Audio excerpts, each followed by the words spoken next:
You are now listening to the Masters Mahan podcast. Episode 11, Internal World Building, a Deeper Analysis, using Fantasia. This episode may be deemed inappropriate for some listeners.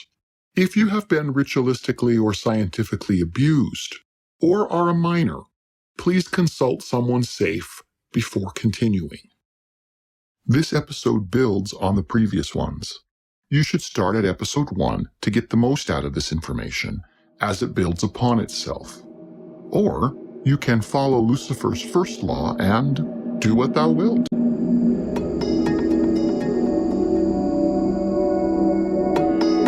That stuff makes pure mescaline seem like ginger beer, man. Adrenochrome. Adrenochrome? There were covens in Europe, that's what they're called, the congregation. They use blood in their rituals, and the blood that has the most power is baby's blood. And they don't just use the blood, they use the flesh, too. Rosemary. Can't we just accept this as the new normal? Hollywood, to me, is sort of a branch of the CIA. I think it's just been laced with intelligence operations. Mind control really runs rampant in Hollywood among the musicians and the acting community. It's just everywhere. I pledge to be a better ally for the LGBTQ plus community. I and the leadership team are determined to use this moment on how we can take action. Well, the truth is different these days. It's more of a hunch you're willing to die for. No, it's not. If in some small way we have increased awareness, tolerance, and acceptance of gay-themed issues in the media, then we welcome that as a happy byproduct of our work. Okay, everybody, that's a wrap.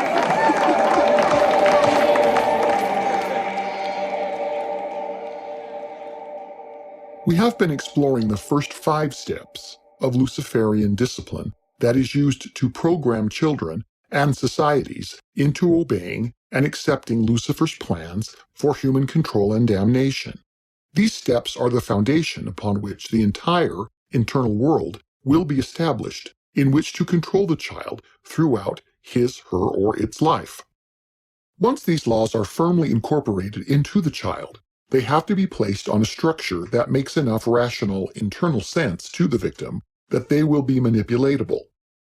Lucifer discovered early on that without this structure, children lost the will to live or ended up like the demoniac of Luke 8, which we already discussed.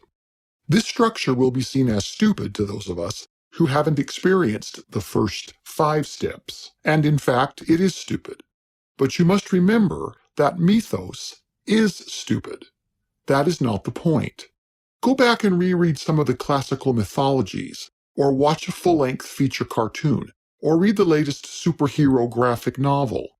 The point is not that these aren't stupid. They are stupid.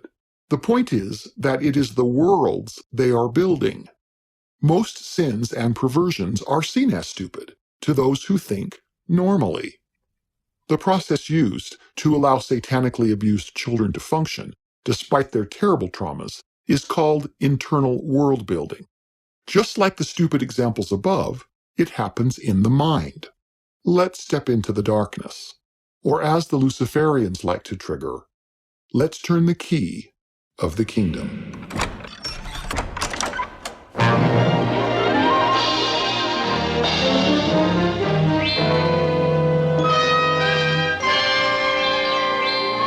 Walt Disney presents The Wonderful World of Disney.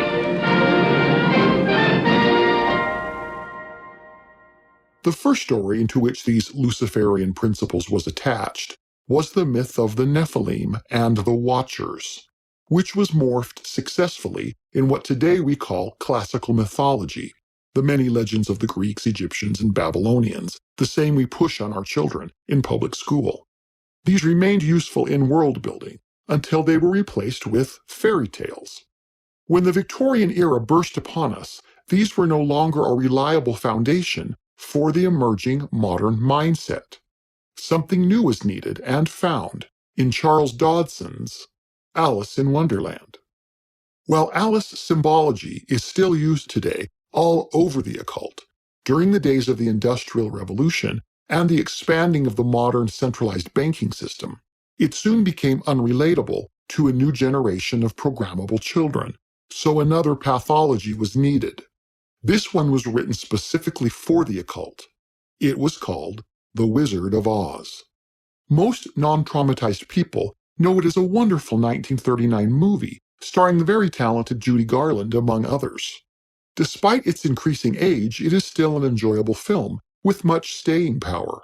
Parts of it, like Alice, are still used in the occult, but like Alice, it is more used in tribute than in actual mass traumatizing. With the arrival of soundtracks and color motion pictures, a new mythos was sought. Science was also being used to explore the physical aspects of how the mind and body worked. Nazi swinepig Dr. Joseph Mengele made many discoveries. A brilliant modern approach can be found in Walt Disney's Fantasia, which is still used today. Post-Walter, the use of space soap operas like Star Trek, Star Wars, and others have also been used for world building. They still are. So are the Harry Potter series. These have all been so successful in their purpose that today, as in right now, we are embracing the concept of pastiche. But more on that later. With the advent of 3D, VR headsets, and the metaverse, pretended realities, the occult is busily traumatizing a modern batch of children with tremendous efficiency. In order to show how internal world building is done, let's use Walt Disney's Fantasia and discuss the other ones later, as Disney's may be the most illustratable and modern, relatable example for us. After we illuminate its purpose together, you are encouraged to get a copy of this film and watch it with your own eyes wide open.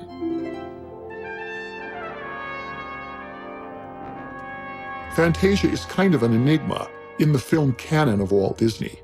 He had a terrible time getting the film made because his animators and staff couldn't see the point of it. Like all corporate histories, their real dealings and motivations have been scrubbed clean so that they can be used for family-friendly marketing. The truth is that Walt was ordered by his bankers to use his substantial talents to create the film as a world-building tool for the Illuminati.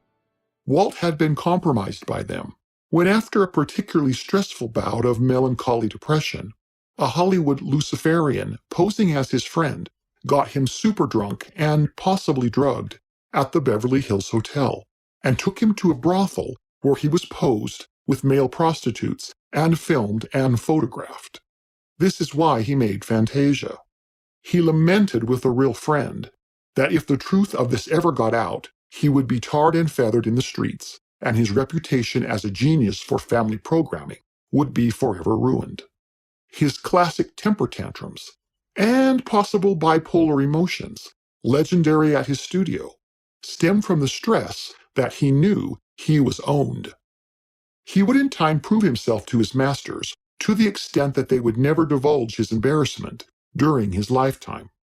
We will discover later that techniques just like these are used all the time as a means of entrapment, control, and manipulation of others. Be very careful whom you sleep with. And so, this is how a supposed Disney classic is used to destroy children's minds. First, the child is drugged and strapped down, very much like the Alex character is in Stanley Kubrick's Clockwork Orange. The goal here is to make a clockwork human, such as Tick-Tock in The Wizard of Oz, who can be wound up and down just as the opening scales do in Fantasia. While we don't see the film that Alex is being shown in Kubrick's very disturbing film, many children undergoing programming in the occult are shown Fantasia.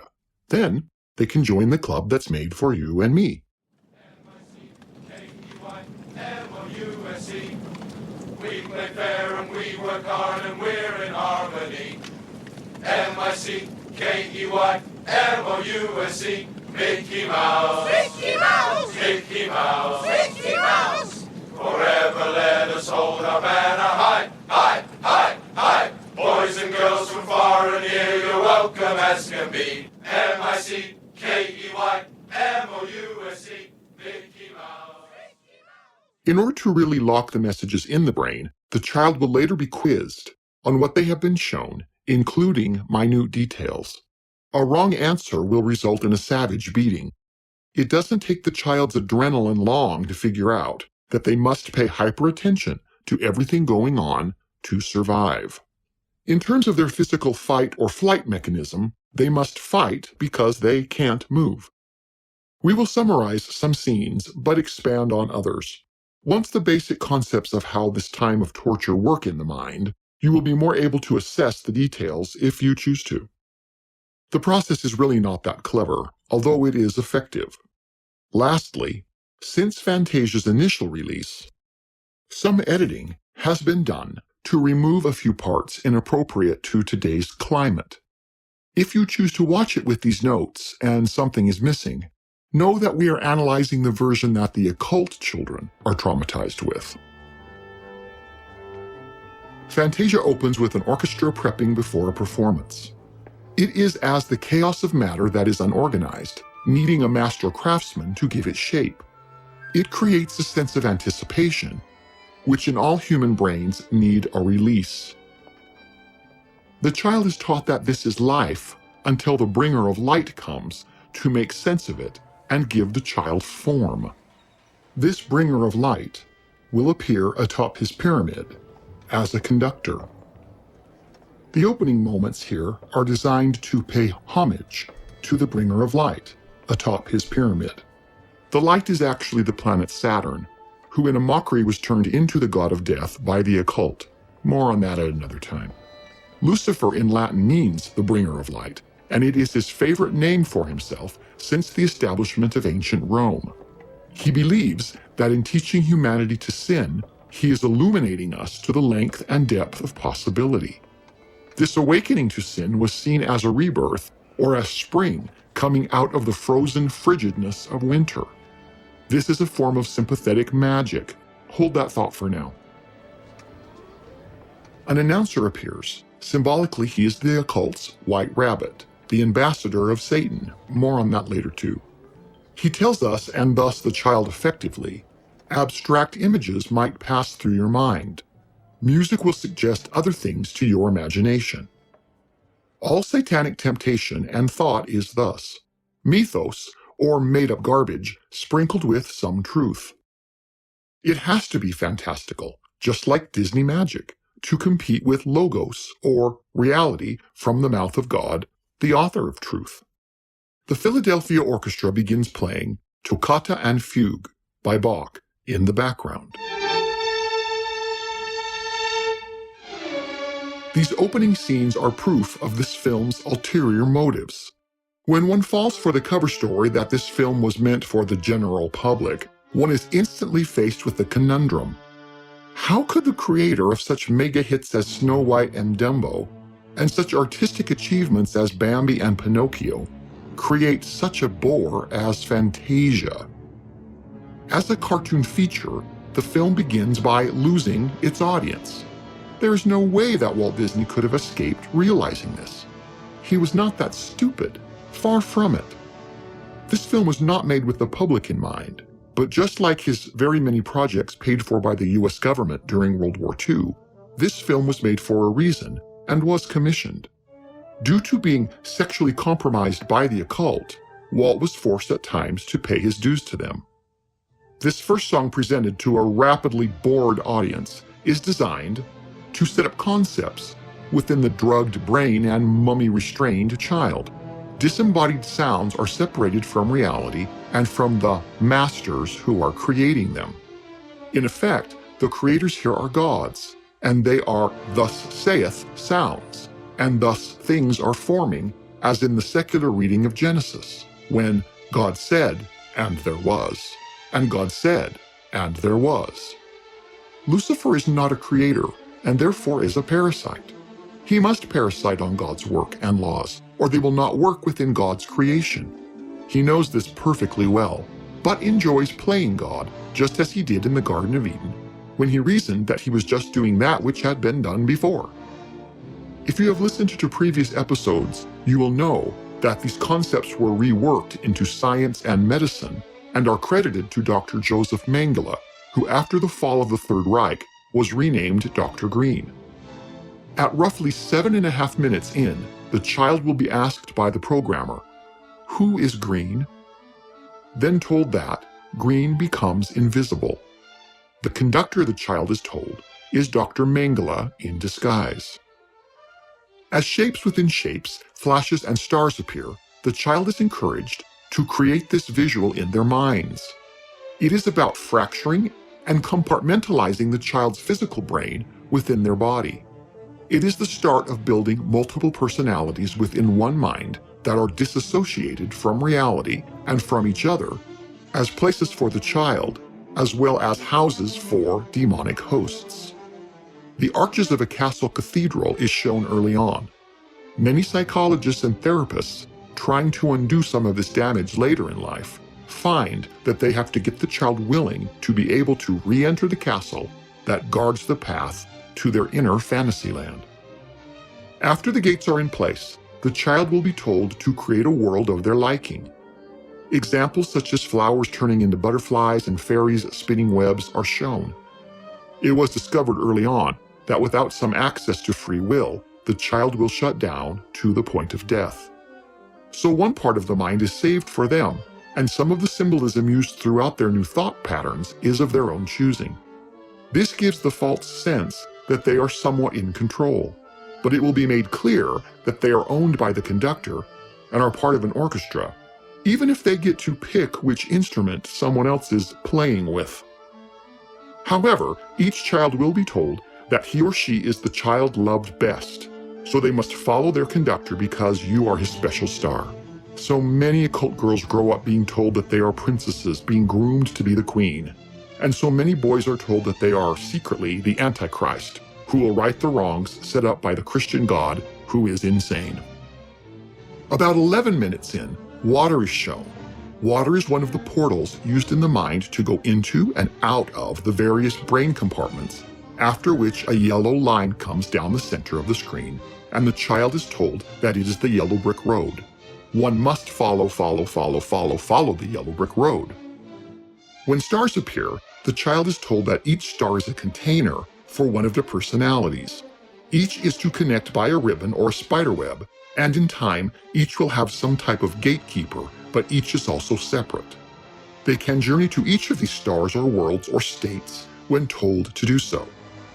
Internally, it is like a transporter in Star Trek, or the warp drive in Star Wars, or like the port key or flu network in Harry Potter land. This is the map and the realm where their inner kings and sometimes inserted demons live and rule the space inside with them. This fulfills Lucifer's threat after his fall, that he would possess the bodies made for Adam and Eve. It is why the Father placed hatred, called enmity, between the children of Eve and these otherwise inserted demons. This hatred is what allows these children to escape at some point, if they have the courage to do so. Note how some of the images here represent the cosmos, how a spider's web can be a universe. The occult says, as above, so below. This is their highest concept of sympathetic magic, but it is proof that since Lucifer is a parasite, they acknowledge that they must build their child robot or puppet along the same concepts that God used to build the universe. This will become clearer as you begin to see it, and the poor child will see this film many, many times. This ends the new creation phase for the child victim. The concert will next perform a piece from Tchaikovsky's Nutcracker. At around 15 minutes, the Kabbalistic Tree of Life will appear, and then a compass quickly flashes on the screen. The Kabbal's version of the Tree of Life is the same concept as the spider web, with dewdrops or the stars in the sky, separate states within one frame. These types of programming function as spells and help the child deal with the world outside them, while also knowing within that they are controlled. These are altered based on whatever religion the cult wants the child to infiltrate, or for whatever religion the child might escape to later. For example, Catholic children are also shown Catholic symbols with a twist. Mormon children, Mormon symbols. Baptist children, Baptist symbols. Jewish children, Jewish symbols. Hindu children, Hindu symbols. Disney fan club children, Disneyana symbols, and so on. None of this means that the spiritual leaders or theme park ride operators they interact with are part of the occult per se, merely that the child will think that they are, and due to the rule of silence previously implanted, they will not talk about it and think that their spiritual leaders are also a part of it all, but merely won't talk about it either. Sometimes masks are used so that the child will believe that their spiritual leaders are the ones actually torturing them. After the Cabal's Tree of Life, the concept is deepened on the screen with lights, spiders' webs, and stars, and all of this is locked in with a shattering flash of light at about 16.5 minutes in. You won't miss it. Once the child has an inner world that they can understand and a map as to how it works for them, it's time to build on the rules of how the world functions. All children and societies need boundaries to function. Christian Judeo principles function on the 10 Commandments. It is the same concept here. One of these occult commandments is that water can be a curtain guarding the public persona from the occult ones. Water is the sign of God the Son, Jesus Christ, and the occultists still tell their members that if the rigors of Satanism ever become too overwhelming, they are allowed to go to church for a vacation of peace, as long as they come back when ordered to do so. This is okay because it fulfills one of their other commandments, to be hypocrites, as well as put them on the coven walk to Judas. More on all of this later, we promise. And so, after 17.5 minutes in, water is shown with many, many concentric circles. One lets go and gets mentally lost in this kind of water. Soon, petals flash in a disassociated manner, and soon flowers are spinning with bubbles as they float away and vanish. The child is told that these are the family of spinners, and they spin ideas, personalities, and experiences into the nothingness of compartmentalization within the subconscious mind. This will be very important when a child needs to forget something or kill off something the occult doesn't like, or needs an internal, inner escape. They will put it in a bubble at the water curtain and spin it away until it pops and is gone.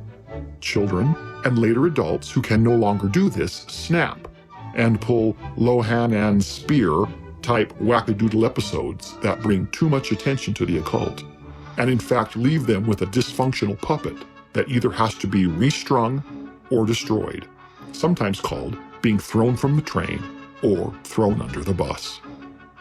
At about 19 minutes into the programming session, fish will appear and make a star. The child will be told to focus on the fish's sadness. This sadness is veiled in the water so that it can't be seen by others, but notice what the fishes do. They make bubbles. This is what the child is told to do with their sadness, hidden beneath the water curtain. Put it in a bubble and send it away, because they are Dr. Green's special star. These moments are meant to be hypnotizing, previously called mesmerizing, which is again why they are boring to the average audience. These movies show brilliant manipulation of the art form, and very clever birth and rebirth symbolism. Walt couldn't have missed this. It was planned. Are you beginning to understand? These scenes now reinforce the idea that one lives in two worlds: the waking state and the hidden subconscious state. At around 22.5 minutes in, silhouettes of fish appear swimming in the water's darkness. The child will be told that they are always there in the back of their mind, even when they can't be seen and when the child is awake. These creatures' eyes, their ability to watch and know everything that is going on, are open in the darkness. If the awakened child does see them in their mind, they are not human, but plants, so there is oneness with nature. See why you hug trees? Or animals. See why some kids have animal spirit guides and later think that they're a cat at school? After the fish segment comes, a lengthy segment on nature with dancing seeds and flowers and fairies comes. Just as the bubbles are used to float pain away through the water, when a persona or part of the child needs to die, they are taught to let it fly away as leaves of autumn and freeze the ground in winter in preparation for invoking the spring again. They are taught to let the old, unneeded, or disobedient die in preparation for new memories, new assignments, and new occult needs in the ever-returning spring. Now go and listen to Bill Clinton's first inaugural address again. Next comes The Sorcerer's Apprentice. There is an entire form of programming in the occult that is called the Mickey Mouse program. Let's save the bulk of that one for its own episode, but note a few reoccurring lessons now. Note that Mickey here is a child who looks up to a powerful wizard. Note that he becomes a creator, making stars and managing water.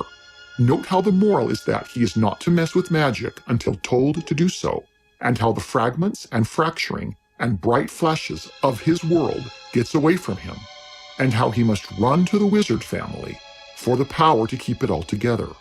There is also a love-hate relationship that is expressed as forgiveness through punishment and embarrassment at the end. More on all of this at another time.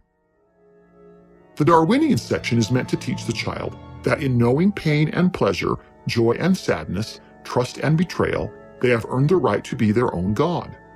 They are now going to participate in creation and will later be told that it is okay to create inner worlds within themselves and to people them. This has to be done, for if the child was given no sense of choice, they would die, literally. The programmers encourage inner creativity and creation because the child has alters within them who will always tell on the others, who will want to give all their secrets away.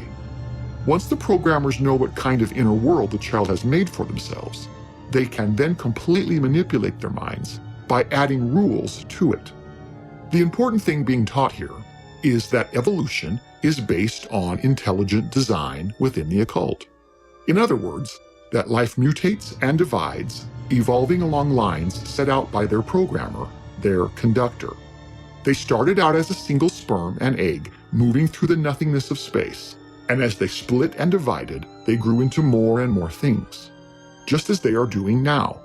It is God's intention that they go from the one to the many, and that they find unity in diversity. At 50 minutes in, the child will be shown dinosaur birds who can swoop down and grab little innocent creatures. This will later be reinforced through other programming, such as the Wizard of Oz programs, where these become the witches' winged monkeys who guard the mind systems, carrying away the disobedient and reporting everything to the witch's magic eye. At about 52 minutes in, the programmer will tell the child to watch for the seed of Satan. The dinosaurs forming from the swampy chaos are connected to the later concept that there are two types of intelligent design at the creation of life: the seed of Satan, the dragon, and the seed of Eve, who are mammals. Dragon dinosaurs eat mammals by nature, and so misusing them, shooting them in a shopping mall, or cannibalizing them later is okay when commanded to do so, since this is natural. When the dinosaurs begin to die out at about 55 minutes in, the child is told that they are dying because Jesus hates them. Death is Jesus' fault, and he hates the seed of Satan, which they are. So Jesus is not their friend, and not a source of comfort for them, they are told. The music in this scene is important, and is an essential part of all mind control programming. It is known that music can change one's heartbeats, alter one's breathing patterns, make them irregular, raise panic levels, enhance perception, lower the threshold for various other sensory stimuli, change blood pressure and circulation, and alter the muscles in the body. It is known that dance music and march music can change muscle response. Music is a great way to cause disassociation and trance states. More on that later, but here we are next introduced to soundtrack, another extremely boring part of the show that Walt Disney did not misunderstand. Its purpose is to create sound alters based on frequency and reinforce color alters within the child. We will discuss these more in length on another podcast, so let's move on for now. At about 66 minutes in, our host laughs and talks about Beethoven's Pastoral Symphony, or Beethoven's Sixth, which is next. So far, the child victim has been shown scenes of creation, and now it is time to teach them the mythos of the world that the occult wants them to see, as well as some of the rules of the worlds they have created. We are shown Pan, the Greek version of half-man, half-Judas goat, another seed of Satan, like America's Sasquatch or Europe's Green Man, a satyr. He's the original carnal man that is marked by the beast, and so is part animal, part human. Like the Pied Piper, he calls to all with his siren song of temptation. Come and play and be a fallen beast with me. Again, the child is taught to believe that they are part animal and part human too.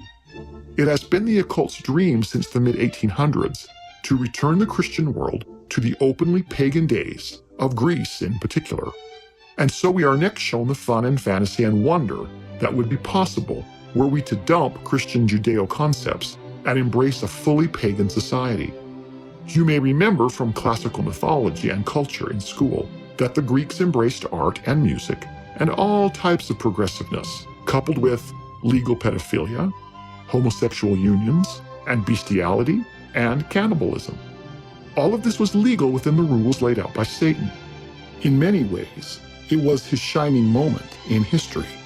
But when the Christian era came, much of the world rejected Lucifer, and Satan's power and glory was looked over, and the whole of it was taken from him.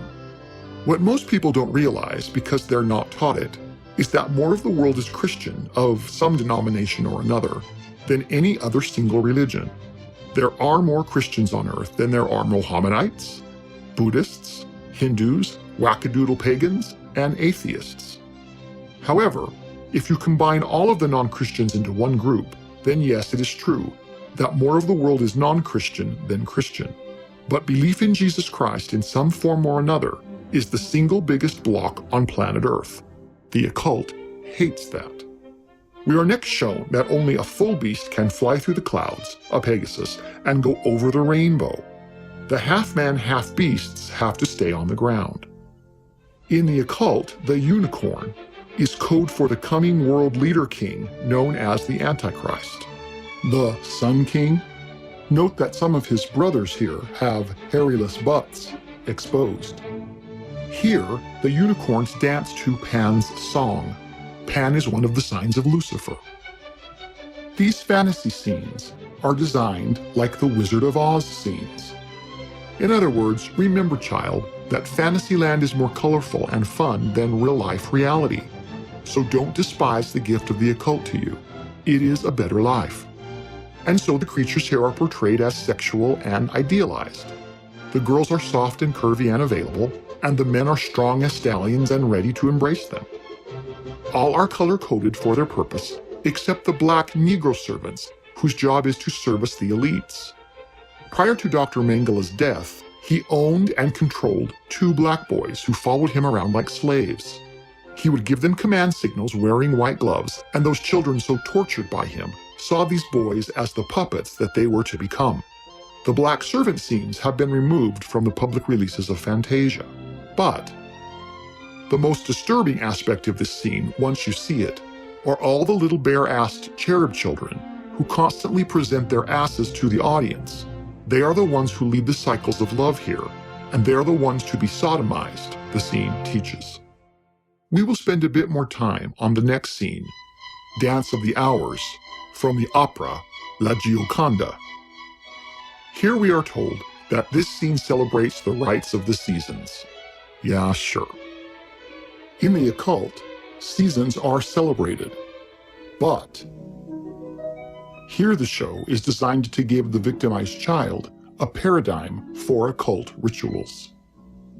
The child participating are the ostriches, whose job, when invited to the royal ritual and the estate of the masters, is to dance and do their choreographed part.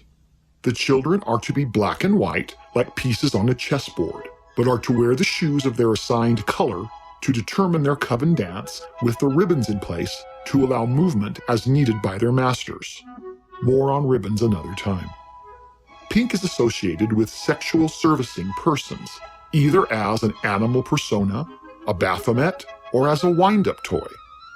Blue deals with the depth, royalty, and mysteries of the gods. So in part, this moment is a reminder to remain silent in terms of the rituals of the gods hosting the party, and basically they are learning that sex and silence are one synchronized dance, and that they are to fulfill their programming. At about 1 hour and 38 minutes in, the sex kitten ostrich is born through the anus and can then service the will of the gods through her bill, which is her mouth or anus. Boys used for this purpose are accessed through either an animal altar, usually a dog, but not always, or a toy robot, or as a girl. Girls are usually accessed as dollies, robots, or sex kittens. The bow around the ostriches' necks are testicles, which the child will have to deal with as they rise and fall and flop around during the dance that they must perform at the ritual party servicing their masters. Once reborn into a sexual servicing persona and now on display, the pink ostrich follows the path of the legs to the cornucopia, an ancient sign of the anus that is filled with fruit. Do you see it now? If not, pause the film. Not yet? Okay, let me tell you. There are lots of phallic bananas, colored balls, one is blue, and the most important, the pineapple, which to the occult gives the gift of sodomy. We will explain all of this in more detail in its turn, although we have already hinted at it repeatedly. The ritual masters are, as they see it, hungry for these items, and so it is the programmed child's duty to dispense them. They gobble them all up joyfully, even though some of them don't slide down easily and you might choke. It can be hard swallowing genitalia. But they do at last, and then comes the bacchanalia, or drunken orgy, as a reward for enduring the pain and doing your part. This is the same party illustrated by Stanley Kubrick in his deathbed warning film, Eyes Wide Shut. The lesson is that the bacchanalia must be enjoyed and endured, but then it and all that came before must be forgotten in bubbles and water. And sure enough, there they are. Next we are shown the gluttonous hippos, who come and dance to the sun along the yellow brick road. They have been made beautiful and embrace the Elysian Fields feasts, while the initiate, the pink ostrich, has turned into the sleeping, fat, content hippo, and she gets a break. This is the female internal system, whether the child is male or female. The occult teaches that you are both and neither at the same time. But even in genderless slumber, elephants in sexy pink shoes come with their phallic trunks aloft. Watch how they use them. Both the hippos and the elephants are basically naked. Yes, the hippo kept her dancing tutu, which she makes clear to us is a mockery of her wanting to be modest. Note at 1 hour and 43 minutes, the bubbles bring back the fish, which surprises the elephant. Are you starting to see the clever layering? Note that this bubble is not popped. These details are pointed out to the tortured child, and they are quizzed on these things on pain of torture. The hippo at rest presents her ass to the elephants, who gather their penises aloft. This circle is high mockery to heaven, but all the bubbles say forget. Forget the gang rape, just sleep through it and you'll survive. But do notice the floppy phallic shape of the hippo's tails. This is the Baphomet and transgenderism. Again, the elephants reinforce the rule not to remember rape and sexuality as they dance and rub the bubbles on their asses, between their legs, and of course with their trunks. One elephant has trouble getting rid of a bubble, but just continues dancing anyway. The message to the child is clear. When in doubt, just stick to your programming, child, until you do forget. A blood-red curtain comes and blows it all away. But despite the forgetting and peace and rest after a ravenous party, the demons and the masters of the occult are always watching. At 6 chimes, 6, the masters arrive as lizards, the seeds of Satan, in red robes and wizards' hats. They are the lords of the ritual and masters of the house. They are scary and dangerous.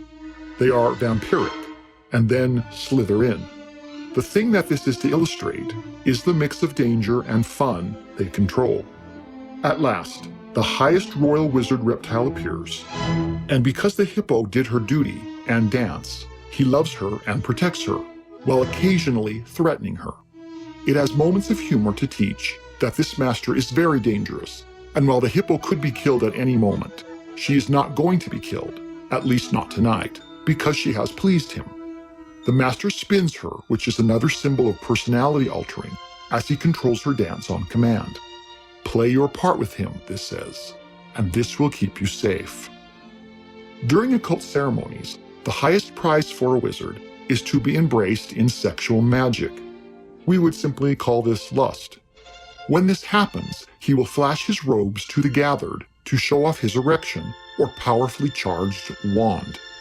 The wizards here do this when the adrenaline of the chase arouses them. Once the wizards are all aroused, the sex orgy starts again, and the Lessers are pulled into all types of personality alters around the phallic columns about 1 hour and 48 minutes in. Some are even shown here as multiples, as in around 1 hour, 48 minutes, and 27 seconds in. Do you see the transgendered Baphomet? A half-female dressed ostrich and a half-male erect elephant being played with by two masters at once around a phallic column? Some wizards play with the boys and some with the girls, and there are lots of genitalia and anuses exposed for everyone, along with an in-between-the-legs shot at around again 1 hour, 48 minutes, and 37 seconds. This one breaks the pillars of Solomon's temple with rigorous sex and rapine, just as Edom did during the Babylonian captivity. More sex and spinning and partying comes until they literally bring down the house. We are shown that these doors can now never be closed again. What has happened, and it can only be stored away in a broken piece of the mind until next time. The lesson is clear. This is what is expected and demanded if the child is to survive as a member of their family coven. The final musical scene is announced, being a combination of two pieces of music, so utterly different that together they complement each other. It is called a blending of the sacred and the profane, which is the exact meaning of having one's eyes wide shut, or the heavenly definition of unholiness through hypocrisy. This scene is the moral of the whole, and so we will treat it that way. The emerging child of the occult is to be just that kind of merger of the sacred and the profane, not too hot and not too cold, so that at last God will spew them from his mouth, they are told. Since its obvious symbolism is too apparent for words, we will focus on the general message with a few key details to help highlight the greater point. Our introduction to Satan in all his power happens on a stormy night, where the dead are gathering with demons to celebrate above a sleepy town below. Satan's reach is everywhere, this says, and none of the dead are safe from him, including those heroes who died in war, or even the righteous at rest in peace beneath the cross of Christ. All the dead are at his command, as he is the god of death, this teaches. Spinning, again with the spinning, around him they are all helpless before him, as he gathers them. Then he turns them all into his demons. They are more than just at his call. He can turn them all into demons of his will. It says that you can never really escape him, not even in death or paradise. There are lots of colors, as altars, everywhere too. All these are at his command. Satan's black eyes, like the fish previously, see all from the darkness.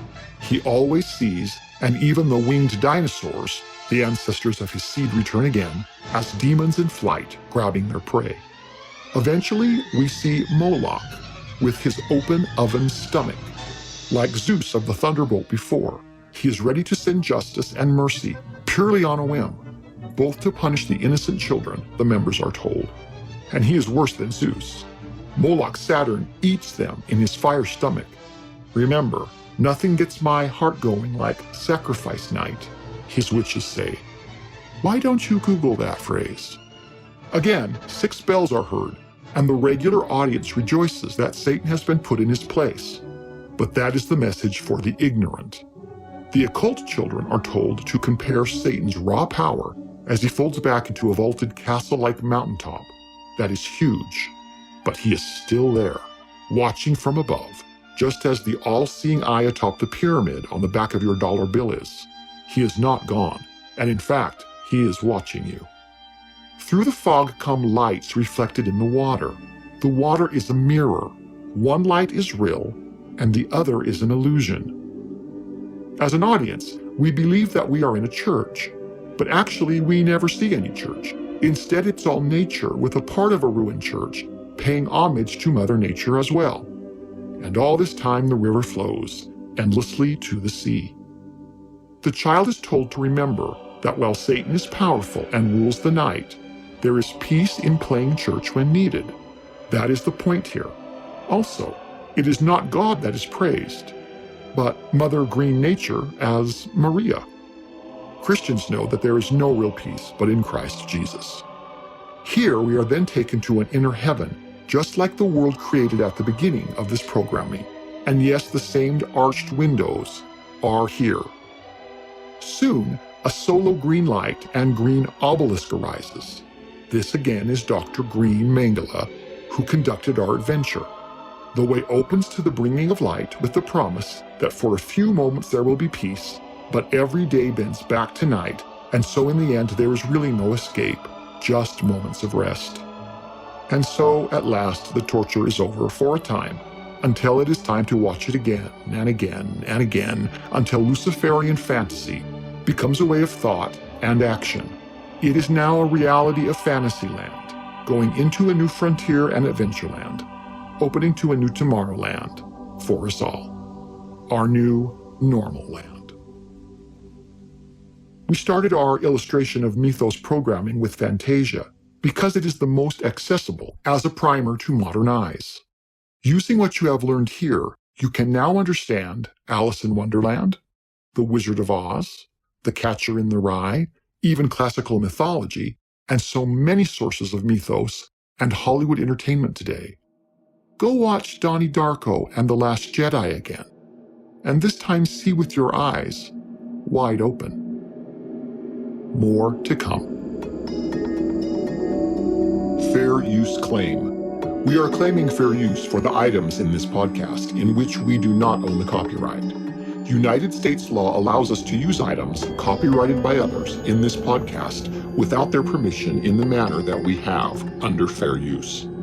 American courts have ruled that using another's copyrighted items in this manner is crucial when commenting and illustrating subject matter. Otherwise, news and commentary in the public discourse would be hindered, which is a violation of our constitutional rights, including our freedom of speech and freedom of the press, etc. You shall know the truth, and the truth shall set you free. Masters Mahan will return.